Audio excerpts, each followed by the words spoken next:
काँग्रेस नेते खासदार राहुल गांधी यांनी एका जाहीर कार्यक्रमात छत्रपती शिवरायांचा पुतळा स्वीकारण्यास नकार दिला होता। त्याच गांधी यांच्या हस्ते 4 ऑक्टोबर रोजी कसबा बावडा इथल्या छत्रपती शिवरायांच्या पुतळ्याचं अनावरण होणार आहे।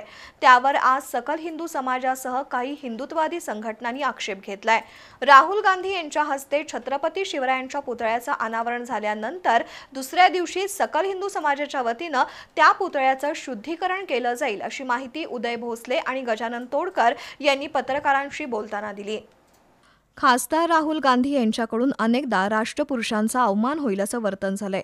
पुण्यातील एका जाहीर कार्यक्रमात तर राहुल गांधी यांनी छत्रपती शिवरायांचा पुतळा स्वीकारला नाही। एक प्रकारे हा छत्रपती शिवरायांचा अपमान आहे असं सकल हिंदू समाज संघटनेचे पदाधिकारी गजानन तोडकर आणि उदय भोसले यांनी सांगितलं।